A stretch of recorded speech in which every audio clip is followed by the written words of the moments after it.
The week of senior ball practices are in the books. My focus has been on the offensive line versus the defensive line drills. This is going to be really important for the Seahawks in this very important draft for Seattle to really improve in the trenches. So who stood out amongst the offensive and defensive linemen? I think the first person that I want to mention is Keon Benton. So when you watch Benton at Wisconsin, he didn't really have many splash plays in the 2022 season. That he got weighed down a little bit with the scheme. He was playing as a nose tackle.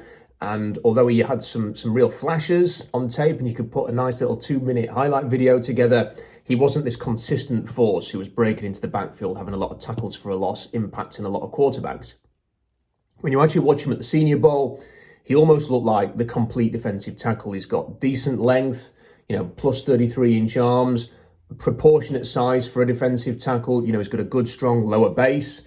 He's also quite thick in the top half, and he can get into your chest.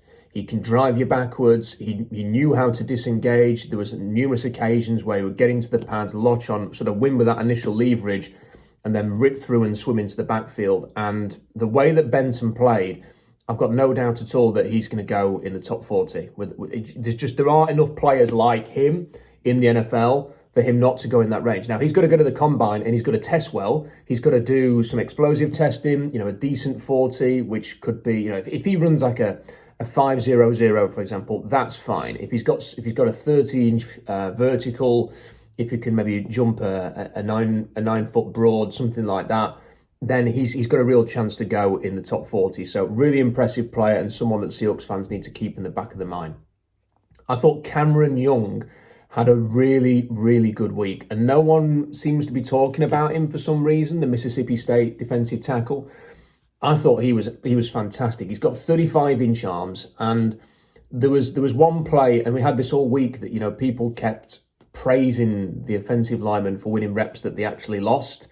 Osiris Torrance, for example, got a really good press on Twitter and on social media for some of his reps that he actually lost. And I don't really know what some people are thinking, but this is one rep where, Young doesn't get his hands into the chest of John Michael Schmitz, the center, and it enables Schmitz to get initial leverage. And then all Young did was use those 35-inch arms. Schmitz has got sub 32-inch arms. Use that length to bench press Schmitz to regain the advantage, to disengage from that block.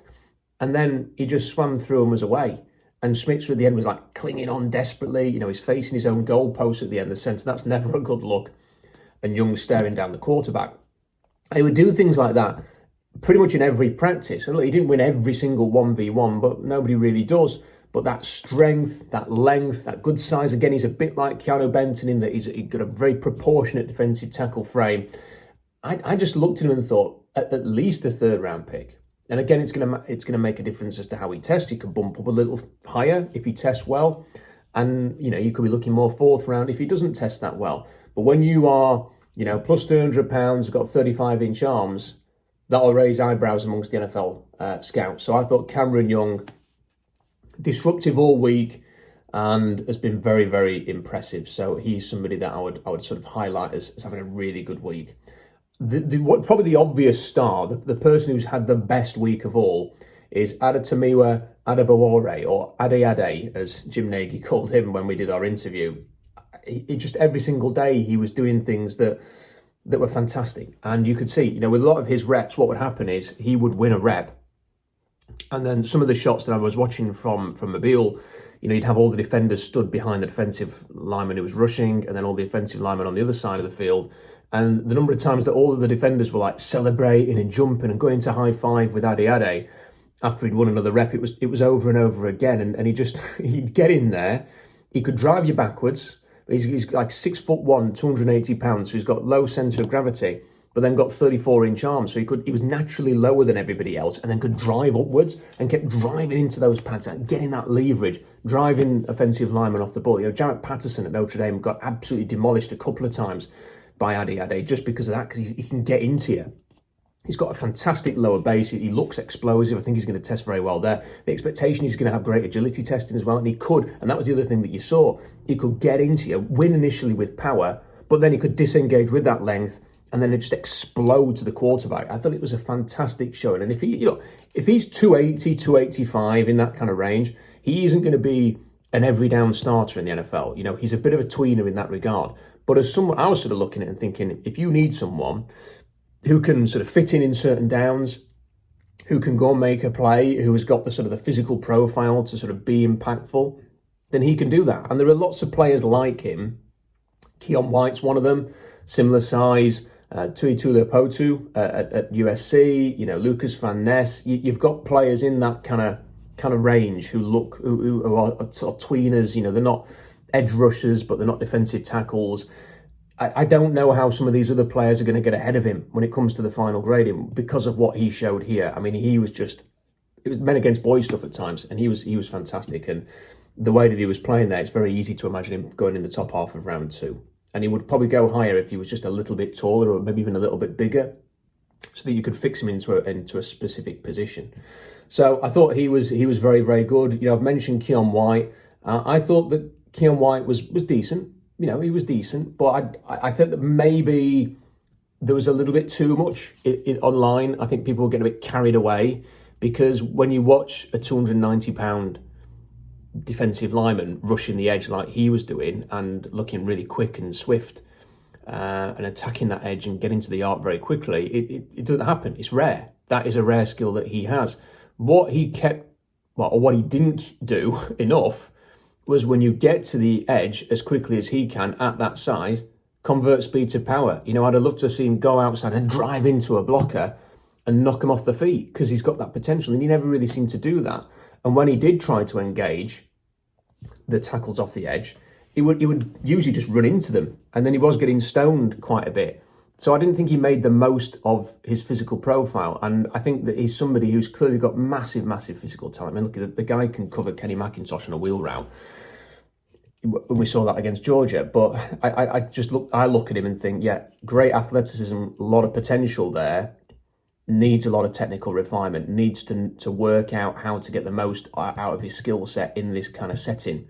And it worried me a little bit, because on tape he's incredibly disruptive and gets a lot done, but I just wonder, look, is that the athleticism showing out here? When he gets to the next level, he's going to have to be he's going to have a plan as to how he's going to set defenders up, how is he going to be an impactful defender, and he needs to do that to become as good as he is. I mean, Daniel Jeremiah putting him at number 8th overall in his draft, and I like Keon White, and I've mocked him very high myself, but to put him as the 8th best player in the draft is a nonsense for me. He's got major potential, but he needs to be able to put that together, and he's not there yet, and we saw that in this week in Mobile. Will McDonald, very, very good. There were a lot of disappointing edge rushers. Isaiah Foskey barely did anything all week. I think some people like Derek Hall, they've got the length and they've got the size and they've got the attitude, but not twitchy enough off the edge. I thought Dylan Horton didn't do enough. You know, for a man of his size, you want to see him come and win off the edge. Byron Young at Tennessee didn't do enough of that. And Byron Young's best thing was that he actually looked all right when they would do the run defending drills, and he kind of held his own there. But if you're going to be like a 255, 260 edge rusher, we want to see you winning these with quickness off the edge, and none of them really did that. Will McDonald did that. I mean, he showed some immense upside here. He's got the build of a praying mantis. He looks like an outside linebacker, 3-4 type who can get to the quarterback. You know, there was this one team drill where he ran round Wanya Morris, who actually didn't have a bad week, and it was as if he was one of those bags. You know, when they run around the bags at the combine, and they actually had them out here at the Senior Bowl as well, and you just have to run in and out of those bags. That's what he looked like. He looked like when your Morris just stood there, like, what's just happened? What's just happened? And Will McDonald's just gone past him because he's too quick to the edge, bending straight and great balance. Fantastic length. He's got like 35-inch arms, hasn't he? But on this like ideal edge rusher frame, you know, he is the kind of pass rusher that the Seahawks tend to like. And if he can get up to sort of 250, then he's got loads of potential. And he's always had potential. Like everyone's always said, he's got bags and bags of potential, but his last season at Iowa State was poor. He's not put it together, and he is a developmental player. But based off what he showed here, and given that we all know he's going to go to the combine and tear things up, I think that he's got himself back into that first round discussion now, and I could see him going in the back end of the first. You know, someone will take him as a project they can develop. I wonder if someone like the Philadelphia Eagles, for example, are going to have a lot of interest in him because they can afford to sort of bring him in, develop him. I mean, look, they took Josh Sweat in like round 4 in the end, and this is obviously, I'm talking about taking someone a lot earlier than that, but that's the kind of thing that I can see them doing, you know, taking him, year or two down the line, hoping that he can be a really good player. But I thought of all the edge rushers, he was the best. And KJ Henry at Clemson, is quick, he's fluid. He's got sub 33 inch arms, which is a bit of an issue, lack of length. But he was able to impact plays as well. So I think they were the two most impressive edge rushers. But people like Andre Carter as well just look so bloody raw and need time. And they've got the athletic profile. Yeah, they've got great agility, but they're an absolute mile off. They need to get stronger. And they need to have a game plan to rush the edge. So that's my thoughts on the defensive lineman. In terms of the offensive lineman, I thought there was a lot of overrated stuff out there.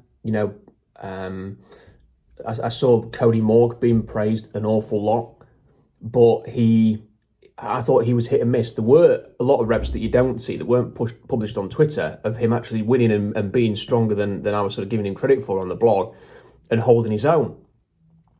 But then you'd sort of see people on Twitter sort of showing, oh, what a great rep from Cody Moore because he's been driven 5 yards back into the backfield. And he did have a bit of that as well. So I thought it was a bit of a mixed bag from him. There were one or two, Osiris Torrance, I think just got completely overrated during this week. I'm not saying that he's a bad player. I just think he is what he is. He is a player who can probably slip in at right guard and will provide you a fairly average performance. Probably very early in his career, but never actually hasn't really got the upside to move on. I don't think he's going to be explosive when he tests. He looks as if he has lost a bit of weight, which he needed to because his frame was very sloppy at Florida. I just don't think he's that good. For me, he's a mid-round pick. He's a sort of third, fourth round type that you find in any draft. So the players who on the offensive line who I did think stand out, Steve Avia won a lot of 1v1s. He looked like the most impressive interior lineman to me. There were numerous reps where he was getting it. And look, he's got shorter arms, but he was getting in there. He was clamping on. Very strong at the point of attack, wasn't getting pushed back. He's got this massive frame, and that's what he is. You just can't get around him, and he's just a block of granite, really, that stands in the way on the offensive line. And there's some value to be had in that in guards who just don't get moved, and that was what Steve Avia did. So I thought he was the best of the interior linemen. Obviously, DeJuan Jones, for the way that he played on day. He only had 1 day of practice, and I think he kind of basically decided that's enough for me. And maybe his agent's got his ear and said, you don't need to do any more, DeJuan. You look fantastic out there. And he did. He looked like a top 20 player with the way they performed. For a guy who's 6'8", 275 pounds with nearly 37 inch arms, that's just freakish. Absolutely freakish. And, shutting people down, not losing leverage battles despite being that high. There was one rep I saw in the team 1v1s, not the 1v1s, like the team reps, where everybody's sort of is a whole defensive line against the whole offensive line. And Keon White got underneath him a little bit and won that battle. But apart from that, DeJuan Jones was sensational. Jalen Duncan did play very, very well. He's a player to keep an eye on for Seattle because he's got 33 inch arms. And look, he did a decent job at left and right tackle. He was sort of moved around, and he looks good. He can get into his sets. There's no panic in Jalen Duncan when he drops.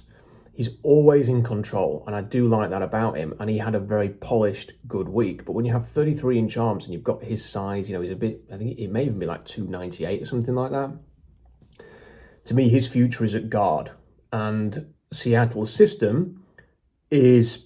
It's basically predicated on taking tackles and turning them into guards. That's what the LA Rams have done. I could see the LA Rams drafting him at the top of round 2 to put him at guard, but I could also see the Seahawks doing that. So he's a player to keep an eye on. Darnell Wright, unsurprisingly, had a great week as well from Tennessee. There was one situation where he had a couple of bad back-to-back reps, but he's 340 pounds. He's got the length. He had on day 1 was brilliant.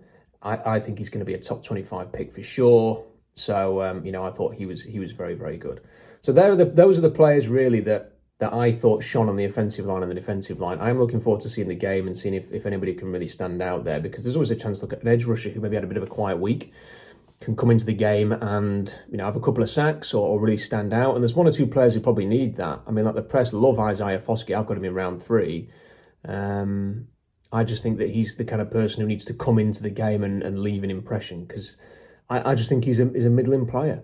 And I think this is the thing with the draft class. There are some big names in this class that typically will be sort of mid-range type of players, and that's what we would find. So anyway, we're going to look forward to the game. I'll have some notes on SeahawksDraftBlog.com for that. Stay tuned to the blog. Make sure you subscribe, like the video, and I'll see you next time.